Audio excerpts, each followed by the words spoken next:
Hello, hi students, good morning and welcome to Chemistry Concept with Pragya ma'am. So students, fresh morning लग रही है आपको? मुझे बहुत ज़्यादा एक्चुअली फील हो रहा है. I am very fresh today. और पता है आज क्या सिखाने वाली हूँ मैं? Electronic configuration. मुझे ये भी मज़ा आता है कि मैं जब भी क्लास में आती हूँ तो मेरा एक कॉमन क्वेश्चन होता है. मुझे नहीं पता था मेरा एक कॉमन क्वेश्चन होता है. मैं अपने वीडियो खुद देखती हूँ ना, तब पता चलता है कि मैं रोज़ ये पूछती हूँ कि आपको पता है मैं क्या पढ़ाने वाली हूँ, है ना? तो मैंने भी नोटिस किया है. तो फिर मुझे अच्छा ये लगा कि बच्चे आंसर भी देते हैं क्योंकि उनको ये पता होता है कि आज क्या पढ़ने वाले हो आप. एनीवे, आज क्या पढ़ने वाले हो? ओके, तो आप रेडी हो ना कॉन्फ़िगरेशन के लिए? वैसे कॉन्फ़िगरेशन का वीडियो आपको मिला हुआ है, लेकिन आज थोड़ा प्रैक्टिस करना है हमें और आराम से प्रैक्टिस करेंगे. जो भी डाउट्स है वो पूछ लेना, धीरे धीरे जाएंगे, कोई जल्दी नहीं है. चलो, आप सबको ये एनर्जी ऑर्डर सिखा के रखा है, यस और नॉट? बट आप लोग जानते हो ये ऑर्डर किसके लिए है, ये पता है आपको? तो ये species having more than one electron, जिनके पास एक से ज्यादा इलेक्ट्रॉन है, उनके लिए ये एनर्जी ऑर्डर है. हाइड्रोजन का energy order, please DC don't make noise. Hydrogen का एनर्जी ऑर्डर आपको पता है क्या है? नहीं, energy order of orbitals for hydrogen पूछ रही हूँ मैं. वो कॉन्फ़िगरेशन है. आप जो बोल रहे हो ना 1s1, वो क्या है? कॉन्फ़िगरेशन. और ये लिखा है वो क्या है? Energy order of orbitals. यानी जितने भी हमारे पास ऑर्बिटल्स हैं ना, हेलो, जितने भी हमारे पास क्या है ऑर्बिटल्स, उनका क्या एनर्जी ऑर्डर. यानी आपको ये समझना है कि 1s का एनर्जी लोएस्ट होता है. क्या बोला मैंने? 1s का एनर्जी लोएस्ट होता है. और 1s से ज्यादा एनर्जी वाला ऑर्बिट कौन? 2s. और 2s से थोड़ा ज्यादा एनर्जी किसका? 2p का. ये चीज माइंड सेट करना है. डन? फिर तो आप समझ गए एनर्जी ऑर्डर बढ़ता ही जा रहा है. लेकिन अगर हाइड्रोजन लाइक स्पीसीज है तो हाइड्रोजन में खाली एक ही इलेक्ट्रॉन होता है ना, तो उसका जो एनर्जी ऑर्डर है वो बता दूं आपको मैं कि 1s less than 2s is equal to 2p. यानी हाइड्रोजन के लिए एक ही इलेक्ट्रॉन है तो सिर्फ एक ही ऑर्बिटल में है 1s में, बाकी सब तो खाली है. तो जब इलेक्ट्रॉन एंटर ही नहीं हुआ तो उनकी एनर्जी में कोई डिफरेंस आएगा नहीं. एनर्जी डिफरेंस कब क्रिएट होता है? इलेक्ट्रॉन के एंटर होने के बाद. तो उसके लिए 2s और 2p का एनर्जी लेवल कैसा है? सेम. फिर 3s 3p और क्या आएगा 3 नंबर में? d. ये भी सेम एनर्जी लेवल वाले हैं. फिर आप आई थिंक मुझे लिखवा सकते हो, बोलो. 4s 4p 4d 4f. और आगे का समझ गए आप? हाँ ना? यस. चलो, ये किसका ऑर्डर है? हाइड्रोजन का. डन. ये क्वेश्चन भी नीट में था. यानी कोई चीज को हमें छोड़ना नहीं है, सब कुछ पकड़ के चलना है. तो ये क्वेश्चन भी आ सकता है. यानी आपको याद रखना है कि ये वाला एनर्जी ऑर्डर हाइड्रोजन के लिए है और एक्सेप्ट हाइड्रोजन बाकी सारे एलिमेंट का एनर्जी लेवल जो है वो ऊपर मैंने मेंशन किया है वो है. और वो कैसे निकालते हैं वो ट्रिक आप सबको आता है. डन. अब आपको क्या याद रखना है कि जो s orbital p d f GH dot dot dot. ये जितने भी ऑर्बिटल्स मैंने लिखे हैं इसकी इलेक्ट्रॉन अकोमोडेशन कैपेसिटी मुझे बताओ, किसमें कितने मैक्सिमम इलेक्ट्रॉन हम डाल सकते हैं वो बताओ। चलो S में 2, P में 6, D में 10, F में 40, G में 18 और H में 22। तो ये इलेक्ट्रॉन अकोमोडेशन कैपेसिटी है, ये भी सबको पता होनी चाहिए।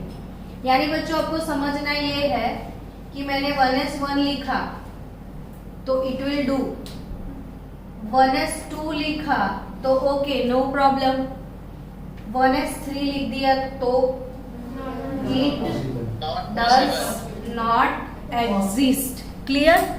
बिकॉज S का capacity maximum electron accommodation capacity सिर्फ 2 है, 2 से ज्यादा नहीं हो सकता है। क्लियर ना सबको? चलो S के बाद P का कैपेसिटी क्लियर, P1 हो सकता है, P2 हो सकता है, P3 भी हो सकता है, P7 डज नॉट एग्जिस्ट। ये भी क्लियर सबको? ओके। तो अब मुझे आपको इलेक्ट्रॉनिक कॉन्फ़िगरेशन सिखाना है। ऐसा करेंगे हम पहले रैंडमली 5-7 एलिमेंट का लिखते हैं, फिर 1 to 10 एलिमेंट में जाएंगे आज, और वो भी डिफरेंट कितनी मेथड से हमें कॉन्फ़िगरेशन लिखना है वो सब उसमें सीखना है। सबसे पहले मैं आपको एक चीज और सिखा दूं, इनर्ट गैसेस। मैंने कौन सा वर्ड बोला?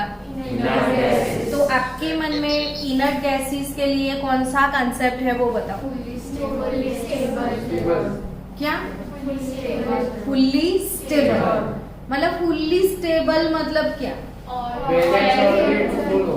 वैलेंस ऑर्बिट कंप्लीटली फुल होगा। किससे? इलेक्ट्रॉन से। तो इलेक्ट्रॉन से वैलेंस ऑर्बिट फुल है तो वो इनर्ट क्यों है? फुल होना और उसको इनर्ट होना क्या लेना देना? तो यानी वो किसी को इलेक्ट्रॉन डोनेट भी नहीं करेगा और किसी का इलेक्ट्रॉन गेन भी नहीं करेगा। तो जो डोनेट करता है या गेन करता है वही किसी के साथ बॉन्ड बना पाएगा और वही रिएक्टिव है, ऐसा मतलब हुआ ना? तो यस इट इज। तो इनर्ट गैसेस के बारे में आप जानते हो, आप तो पीरियोडिक टेबल लिखना सीख गए हो। तो कौन सा ऐसा ग्रुप है हमारे पीरियोडिक टेबल में जो इनर्ट है? 18 वाला। Yes group 18। तो ग्रुप 18 ये कौन जोर से बोलता है हमेशा, ये आवाज किसकी होती है? शब्बीर गाजीपुर वाला। शब्बीर आपके अंदर तो जोश आ गया, जोश है केमिस्ट्री। जोश है केमिस्ट्री में क्या मजा है? केमिस्ट्री आता है कि नहीं? हेलो एवरीवन, केमिस्ट्री से डर लगता है साहेब, ऐसा रोज बोलते हो आप। तो केमिस्ट्री में मजा आता होगा क्योंकि मैं मोक्षिल की कमेंट बहुत देखती हूँ हमेशा। वो कुछ ना कुछ खास कमेंट देता है और एक दिन उसने लिखा था मजा है केमिस्ट्री। तो सच्ची में मुझे अच्छा लगा मोक्षिल आज कुछ खास देना। फिर एनीवे क्या बोल रहे थे हम लोग आज? अभी इनर्ट गैसेस के, नोबल गैसेस के बारे में। क्या आप जोर से नोबल गैसेस के सारे नेम्स बता सकते हो मुझे? सब लोग मिलके? ओके तो बताओ।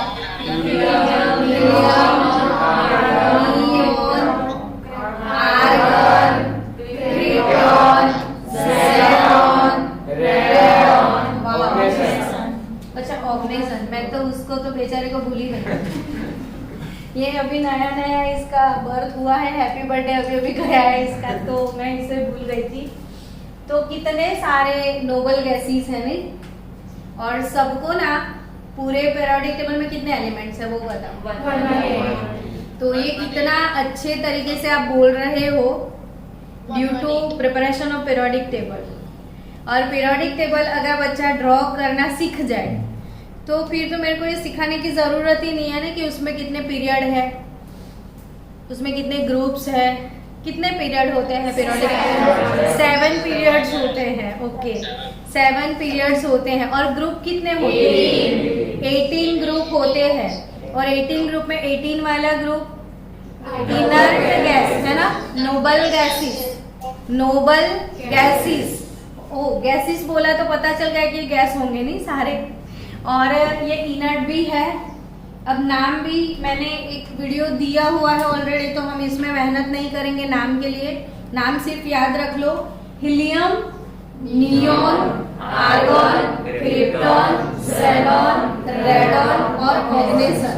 और ना सबके आपको एटॉमिक नंबर लर्न करने हैं। सबके क्या लर्न करने हैं आपको? Atomic number. क्या वो भी पता है आप लोगों को? तो आप तो बोल रहे हो कि हमें टफ लगता है, और ये तो बहुत इजी लग रहा है आपको। इसका नंबर 2 है। 2 + 8 कितना हो जाएगा? 10। और 10 + 8 18। और 18 + 18 36 + 18 54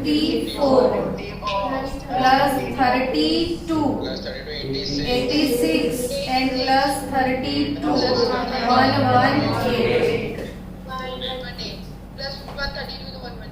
ओके तो आपको घर पे बैठ के भी मजा आ रहा है, वैसी तो फीलिंग मुझे आ रही है। तो 2 + 8 10 हो गए, 10 + 8 18 हो गए, 18 + 18 36 हुए, 36 + 18 54 54। यानी कौन सी सीक्वेंस में आपने ऐड किया? 8 8 18 18 32 32। तो ये नोबल गैसेस है। और आपको रैंडमली पता होना चाहिए कि आर्गन तो 18 नंबर, ऐसे प्रिपेयर करना। Argon 18 number. मैं क्रिप्टॉन बोलूं तो 36, क्रिप्टॉन बोलूं तो अदनान 36, और रेडॉन 86, रेडॉन 86। क्योंकि वो पता होगा ना तो आप कोई भी कॉन्फ़िगरेशन को शॉर्ट में लिख पाओगे। क्लियर? तो आपको सबसे पहले ये प्रिपेयर करना है, helium, neon, argon, krypton, xenon, radon और ऑर्गेनिज़म। और सबका क्या? Atomic number. फिर दूसरा क्या याद रखना है? तो हीलियम के बाद आपको याद रखना कि 2s ऑर्बिट स्टार्ट होगा। नियोन के बाद कौन सा ऑर्बिट स्टार्ट करना है आपको? 3s। आप तो आधे से स्टार्ट करोगे, तो ये चीज याद रखना। ये जो मैं ट्रिक सिखा रही हूँ आपको, शॉर्टकट बनाने की क्या सिखा रही हूँ? ट्रिक। तो ट्रिक में क्या याद रखोगे? एक तो ये इनर्ट लोगों को याद रखोगे विथ नंबर, और फिर हीलियम के बाद कौन आता है? 2s। तो बाकी का तो याद रखने की झंझट ही नहीं है। हीलियम 2s, तो फिर तो ऑब्वियसली 3s, फिर क्या होगा? 4s। आर्गन के बाद, क्रिप्टन के बाद, ज़ेनॉन के बाद, रेडॉन के बाद और ऑर्गेनिज़म। क्लियर? अब ये याद हो गया, मैं रब कर दूं। एक बार मन में बोल दो, helium, neon, argon, krypton, xenon, radon. फिर से एक बार, helium, neon, argon, krypton, xenon, radon, organism. अभी आपको लग रहा है कि ये कब प्रिपेयर होगा, कैसे प्रिपेयर होगा, लेकिन आप 11th में आगे बढ़ोगे ना, तो अभी आप पीरियोडिक टेबल सीखोगे, इसके बाद फिर से वो एस ब्लॉक चैप्टर आएगा। तो हम यही ग्रुप कम से कम 10 बार में लिखने वाली हूँ, तो ऐसे ही प्रिपेयर हो जाएगा। फिर पी ब्लॉक आएगा, तो वो भी 10-10 बार तो कम से कम हम बोर्ड पे लिखेंगे। डी एंड ए ब्लॉक आएगा, तो एट द एंड क्या होगा? Use to. अब मैं कहाँ पे, कहीं पे भी मैं बैठी हूँ और आप मेरे को बोलो आगे 17 ग्रुप लिखो, तो मेरे लिए वो कैसा होगा? चॉकलेट होगा ना। ऐसा सेम चॉकलेट आपके लिए भी बन जाएगा। लेकिन कुछ प्रिपरेशन करने के लिए शुरू में तो टफ लगेगा, और आपने लोअर स्टैंडर्ड में कभी इतना मेहनत किया नहीं है, पहली बार मेहनत की है, तो कुछ तो अजीब लगेगा ना। चलो, ये कंसेप्ट क्लियर सबका। अब मुझे कॉन्फ़िगरेशन आपको सिखाना है तो किसी कोई एक फेवरेट एलिमेंट बता दो आपका, जो भी आपको रैंडमली याद आता है। क्लोरीन, क्लोरीन, चलो chlorine, yes yes chlorine.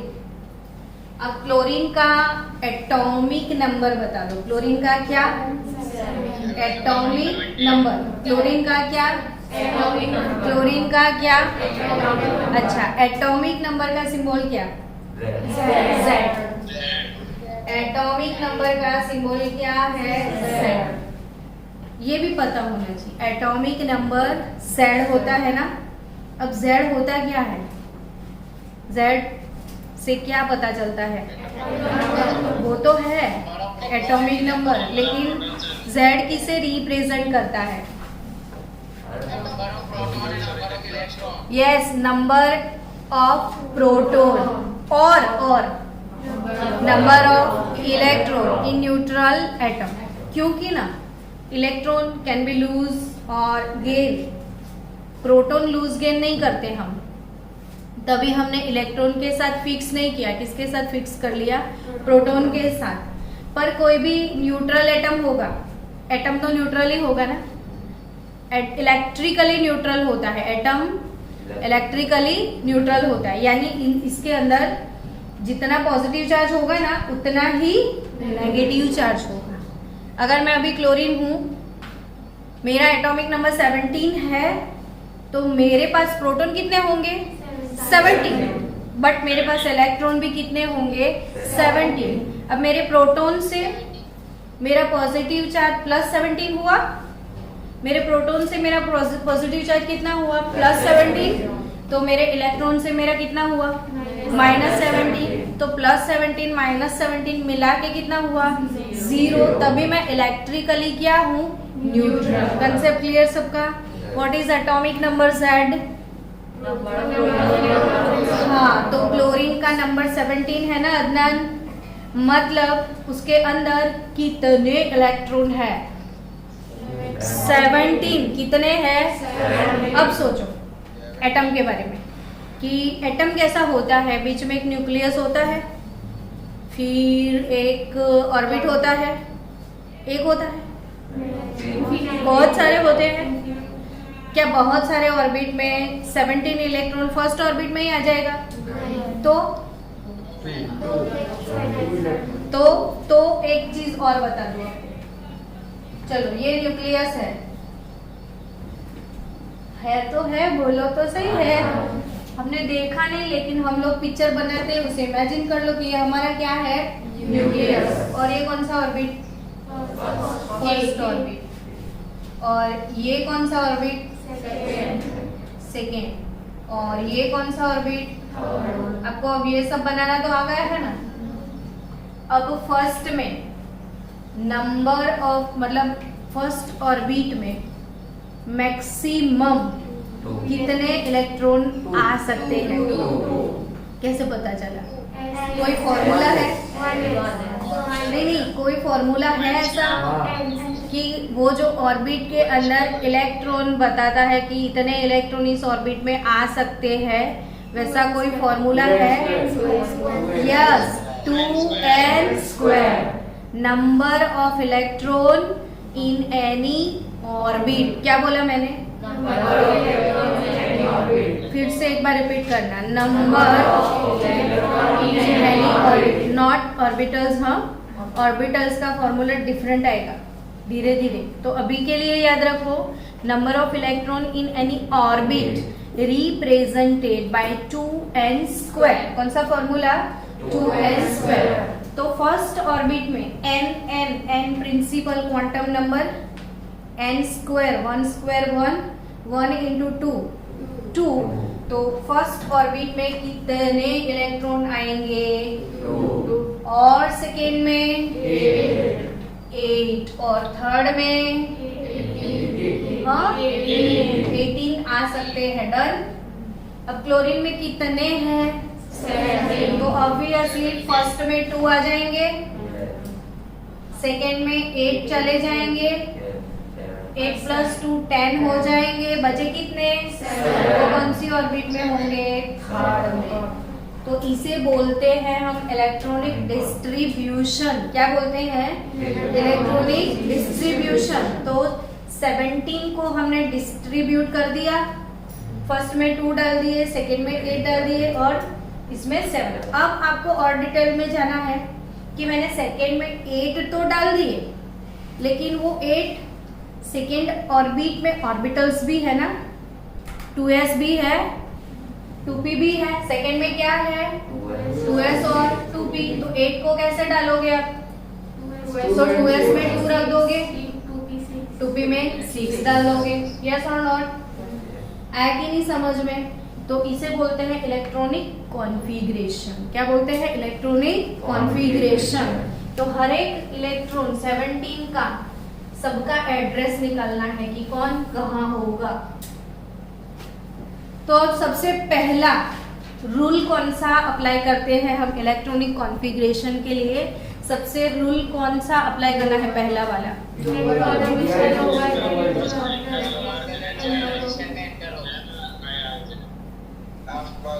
आउफबाउ rule. सबसे पहला रूल कौन सा? Aufbau rule. आउफबाउ वर्ड है जर्मन वर्ड, उसका मतलब क्या है? बिल्डिंग अप, टू अरेंज, यानी arrangement. This Aufbau rule is for arrangement. तो अरेंजमेंट के लिए वर्ड यूज किया था आउफबाउ, कोई साइंटिस्ट नहीं है। डन। तो अकॉर्डिंग टू आउफबाउ प्रिंसिपल हम क्या बोल सकते हैं? बोलो। इलेक्ट्रॉन सबसे पहले किसमें एंटर होगा? लोअर एनर्जी ऑर्बिट में। ब्रज सुन रहा है तू, कह रही हूं मैं। तो इलेक्ट्रॉन सबसे पहले कौन से ऑर्बिट में जाता है वो बताओ। चलो स्टूडेंट्स, मैं क्या बोल रही थी? क्लोरीन के बारे में, है ना, और आउफबाउ प्रिंसिपल के बारे में। तो आउफबाउ प्रिंसिपल में क्या है? पहले इलेक्ट्रॉन किस में जाएगा? Lower energy. लोअर फुल हो जाने के बाद, लोअर फुल हो जाने के बाद वो हायर लेवल में मूव ऑन होगा। Done. This is Aufbau principle. क्यों ये प्रिंसिपल आपको याद रखने हैं? तो कॉम्पिटिटिव लेवल पे ये वाले चैप्टर से आपको 2 क्वेश्चन आने वाले हैं। नीट वाले बच्चों जागो, ग्राहक जागो। नीट वाले स्टूडेंट, ये वाले चैप्टर से कितने क्वेश्चन आएंगे? 2 आएंगे, है ना। और 2 क्वेश्चन यानी 8 मार्क का वेटेज। और इतने सारे सिलेबस में से 8 मार्क्स सिर्फ आपको इधर से मिलने वाले हैं, और वो भी इजी पीजी है, बहुत इजी है, कुछ भी टफ नहीं है ये चैप्टर। मैंने पहले ही बोल दिया था, मेरा फेवरेट है। और एक्सरसाइज सॉल्व करोगे ना तब लगेगा अरे बाप रे ये क्या है। तो जब आपको लगे ना अरे बाप रे ये क्या है, तो उस दिन मेरे को बोल देना। तो संडे एक सेशन रखेंगे स्पेशल ऑन डिवाइन, ऑफलाइन में पढ़ेंगे। डन। जब आपको प्रॉब्लम आए बता देना, हम ऑफलाइन में संडे स्पेशल अपना सेशन रखेंगे। कोई झंझट नहीं, सिर्फ एक मैं और एक तू वाला फंडा कि आप लोग होंगे, मैं होंगी और 2-3 घंटे होंगे, ठीक है। और फिर वो सारे सम्स करेंगे लाइव में। वीडियो तो मिलेगा, ऑफलाइन भी कर लेंगे। चलो, ये क्लोरीन का नंबर क्या है? Z=70। सबसे पहला ऑर्बिट कौन सा है ये बताइए? 1s के बाद क्या आता है? 2s के बाद क्या? उसके बाद देखते हैं, फिर जरूरत पड़ेगी तो उठाते हैं। अभी देख तो लो कितने इलेक्ट्रॉन है सिस्टम में? सिर्फ 17, है ना। तो S, सबसे पहले S आता है ब्रज। S में कितनी सीट अवेलेबल है? कितने पैसेंजर बिठा सकते हो आप इसमें? हाँ, 2। बे करे तो 2, 1s 2। इसमें 2 कि 2 बैठ सकता है इसमें। 2 कि 2 बोल, 2 कि 2 सिर्फ 2 बैठ सकता है, सिर्फ 2 बैठ सकता है 1s में, और मैं नहीं बैठ सकता। तो 2, 2, 4 इसमें कितने बैठ सकते हैं? 6 बिठा देने हैं, है आपके पास 6 लोग है ना? तो 10 हो गए। अब कितने बचे? 2। इसमें तो सिर्फ 2 आएंगे नहीं, और क्या आएगा? 3s तक तो 6 2 8 10 12 हुआ। अभी भी कितने बाकी है? 5। तो 3s के बाद कौन आएगा? 3p आएगा। डन। तो ये मैंने किसकी कॉन्फ़िगरेशन लिखी? क्लोरीन। अब इस कॉन्फ़िगरेशन से आपको क्या पता चलता है ना? तो क्या मुझे आप बता सकते हो इसमें वैलेंस ऑर्बिट कौन सा है? 3p। तो ये मैक्सिमम नंबर आपको 3 दिख रहा है ना? तो 3s3p इसे आपको बोलना है वैलेंस शेल। ठीक है, तो वैलेंस ऑर्बिट बोल सकते हो इसे आप। अब क्या मुझे बता सकते हो कि इसका लास्ट इलेक्ट्रॉन कौन सी ऑर्बिट में एंटर हुआ है? Let me know fast. कौन सी ऑर्बिटल में लास्ट इलेक्ट्रॉन एंटर हुआ इसका? हाँ, 3p। क्या? थर्ड ऑर्बिट तो है, लेकिन थर्ड ऑर्बिट में कौन से ऑर्बिटल में है, मैं ये पूछ रही हूँ। p में है। लास्ट में इलेक्ट्रॉन कौन से ऑर्बिटल में एंटर हुआ? p में। कौन से? तो ये p ब्लॉक एलिमेंट होगा। इलेक्ट्रॉनिक कॉन्फ़िगरेशन से क्या फायदा? आप पूछोगे तो सही मेरे को, मैम क्या फायदा इलेक्ट्रॉनिक कॉन्फ़िगरेशन पढ़ने का? तो इसके सारे जो केमिकल प्रॉपर्टीज होते हैं ना, मैं क्या बोल रही हूँ? All chemical properties of element depends upon the electronic या are periodic function to their electronic configuration. So बच्चों, कॉन्फ़िगरेशन जानने से सारे प्रॉपर्टी पता चल जाएंगे। तो आपको क्या पता चला कॉन्फ़िगरेशन से? इसमें मैक्सिमम वैलेंस शेल में मैक्सिमम नंबर कौन सा आया? मुझे 5 नहीं लगा। वैलेंस शेल थर्ड नंबर का है इसका। अरे वैलेंस शेल थर्ड नंबर का है, मैं ये बोल रही हूँ। कहाँ जा रहे हो आप? सुनो, पहले ध्यान से सुनो। वैलेंस शेल है ना, ये वैलेंस शेल यानी तो ऑर्बिट नहीं हुआ। शेल मतलब क्या? ऑर्बिट हुआ। कौन सा ऑर्बिट है? थर्ड है। तो ये थर्ड पीरियड एलिमेंट है।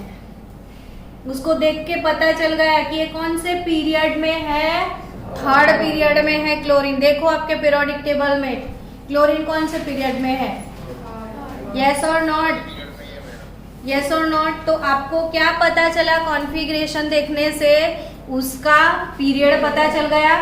तो ये कौन से पीरियड का एलिमेंट है? थर्ड पीरियड का। कौन से पीरियड का? थर्ड पीरियड का एलिमेंट है। डन? पक्का? लॉक किया जाए। तो क्या पता चलता है? मैक्सिमम वैलेंस शेल से क्या पता चलता है कि वो कौन से पीरियड में है? क्या पता चलता है? क्या पता चलता है? ओके, वो थर्ड पीरियड में है। अब दूसरा एक चीज पता चलेगा कि we all are know that in periodic table all together there are 4 blocks: S block, P block, D and F block। ठीक है, अब मुझे ये जानना है कि ये कौन से ब्लॉक का एलिमेंट है? P। कैसे पता चला कि P ब्लॉक है?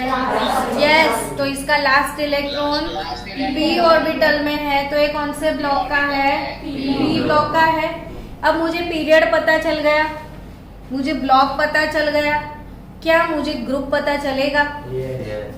अब P ब्लॉक में बोल दिया ना। हेलो, कौन से ब्लॉक में बोल दिया? आपको पीरियोडिक टेबल ड्रॉ करना आ गया। P ब्लॉक इधर लास्ट में होता था। तो P ब्लॉक में कौन कौन से ग्रुप आपने ड्रॉ किए थे? याद करो।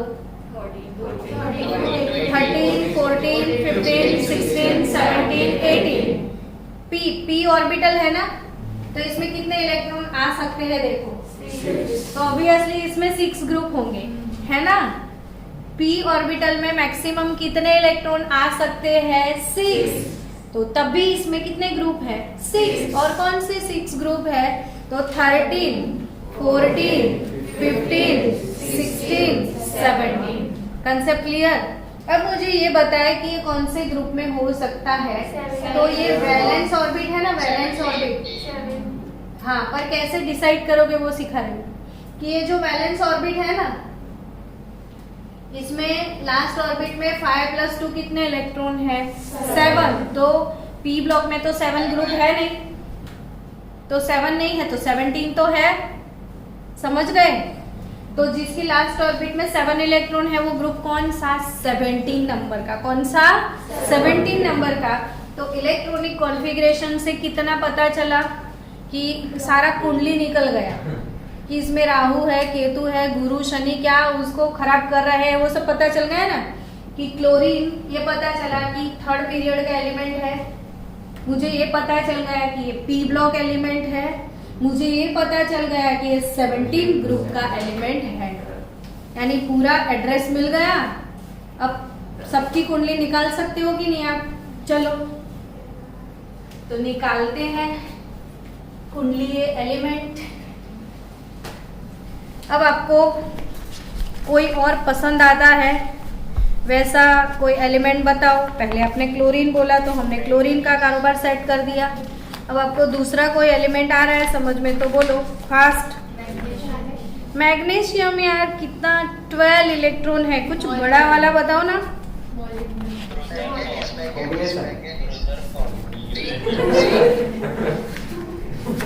अभी उसकी भी देर है, अभी उसकी भी देर है। ये मोहम्मद बोल रहा है ऑर्गेनेशन। मैम ऑर्गेनेशन ले लो। अब इसे क्या बोलूं मैं? बोलो। जिंक ले लो। जिंक ले लो। चलो जिंक लेते हैं। Z=30। जिंक का एटॉमिक नंबर क्या है? 30 है।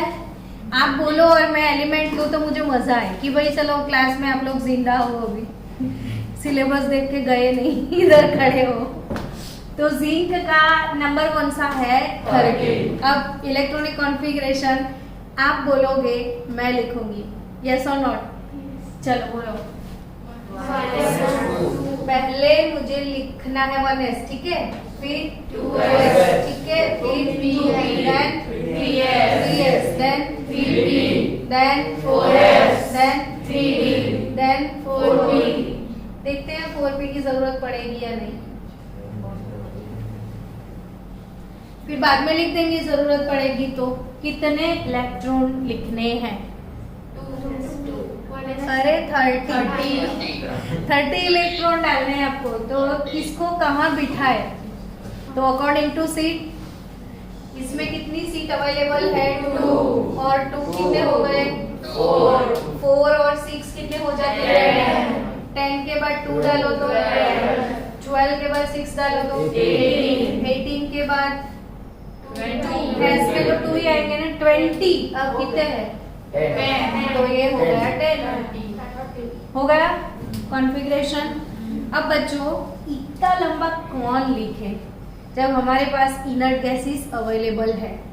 तो क्या बच्चों आप जानते हो कि 30 के अंदर बिफोर 30 कौन सा इनर्ट गैस पड़ेगा?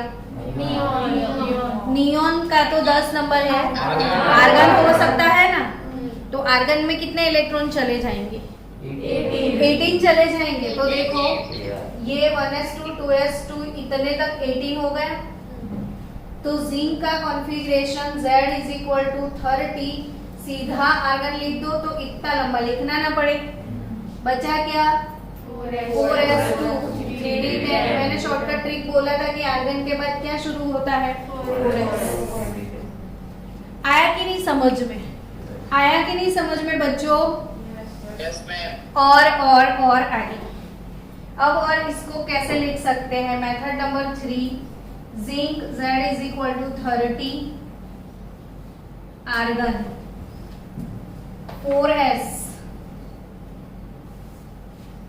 और 3d।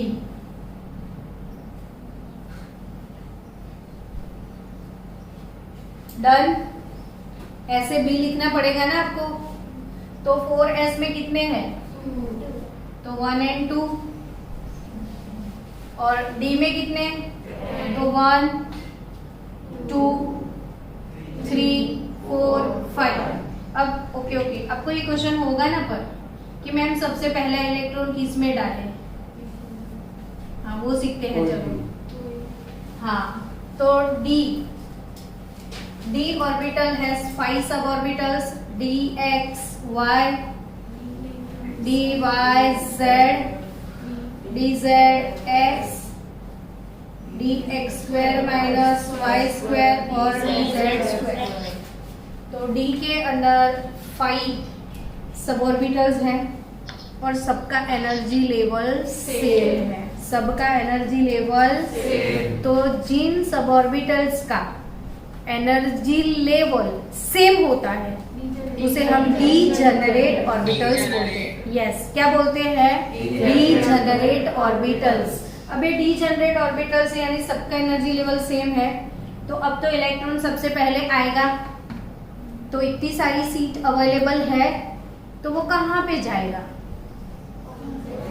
कहीं पे भी जा सकता है। यानी सबसे पहला इलेक्ट्रॉन आप इधर लिखना है ऐसे तो लिख सकते हो।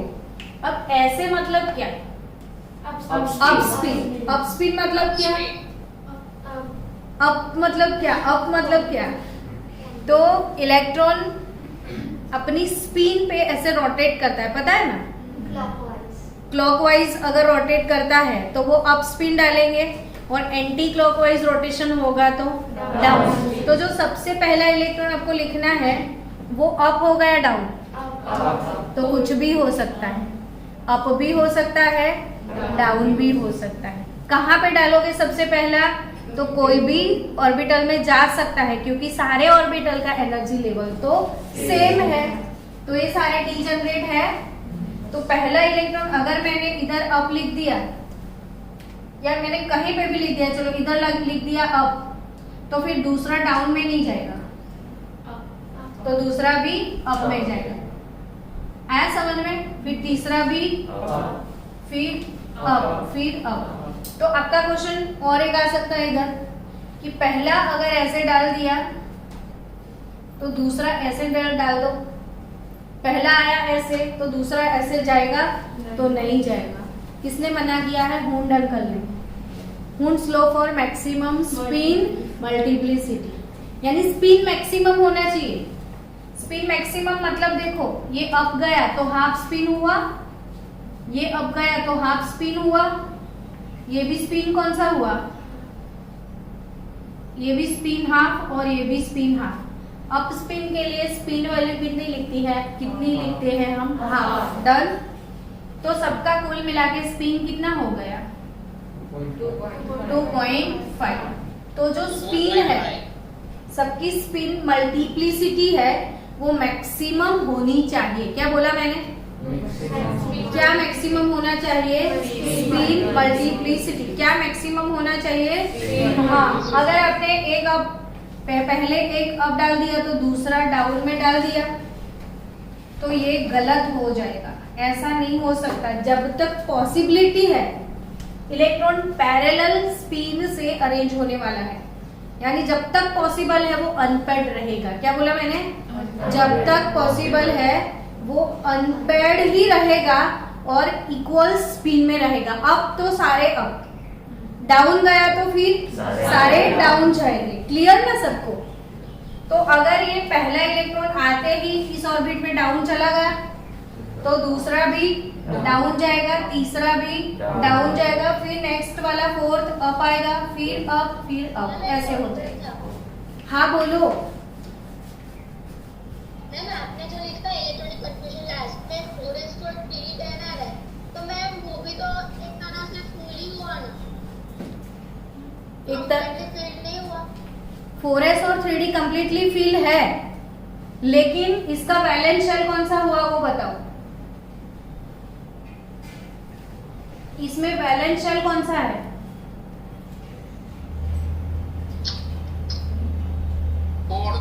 फोर्थ है ना।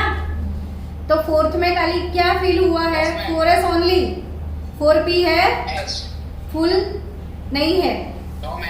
यस समझ में आया सबको अब, यानी वैलेंस शेल फुल होना चाहिए ना।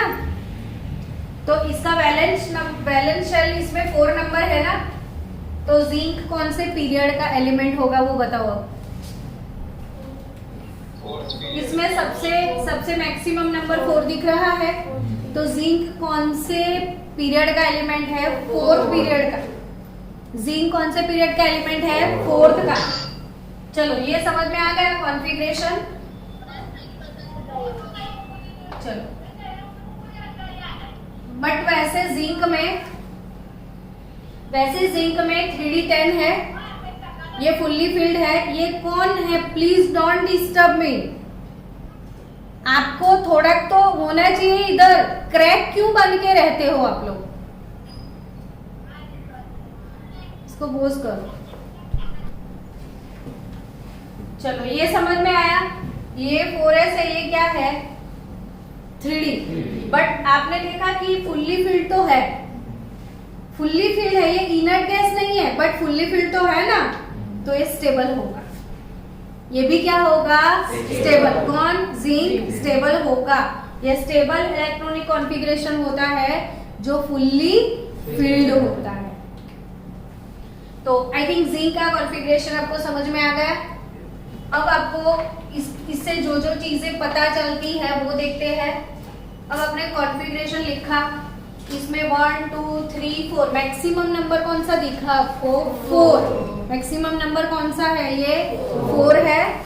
तो 4th नंबर मैक्सिमम है, तो मुझे ये बताओ कि ये कौन से पीरियड का एलिमेंट है? 4th पीरियड का है। कौन से पीरियड का एलिमेंट है? 4। बट लास्ट इलेक्ट्रॉन किस में एंटर हुआ वो बताओ। लास्ट इलेक्ट्रॉन डी में एंटर हुआ। तो अगर लास्ट इलेक्ट्रॉन डी में एंटर हुआ है तो ये कौन से ब्लॉक का एलिमेंट है? डी ब्लॉक का। कौन से ब्लॉक का है? डी ब्लॉक का। Concept clear? कौन से ब्लॉक का है? डी ब्लॉक का। अब डी ब्लॉक में ग्रुप कौन कौन से है ये बताइए। 3 to 12। D block 3rd number से शुरू होता है। देखो 1 group number 1 and group number 2 S block, फिर 3 से लेके 12 डी ब्लॉक। तो डी ब्लॉक में ये कौन सा ग्रुप होगा? तो ये लास्ट वैलेंस ऑर्बिट का टोटल कर देना। तो डी का 10 और ये 2 12 हो गया। तो ये कौन से ग्रुप का एलिमेंट है? 12 नंबर के ग्रुप का। कौन से? हाँ, तो जब डी ब्लॉक आए तो एस और डी का टोटल कर लेना तो आपका ग्रुप निकल जाएगा। तो कॉन्फ़िगरेशन से कौन से ग्रुप में है, कौन से पीरियड में है, कौन से ब्लॉक में है, ये क्वेश्चन भी कॉम्पिटिटिव एग्जाम में आएंगे। क्लियर? अब आज अच्छा लगा कि टफ लगा? तो रोज अच्छा लगेगा, धीरे धीरे। चलो बाय बाय।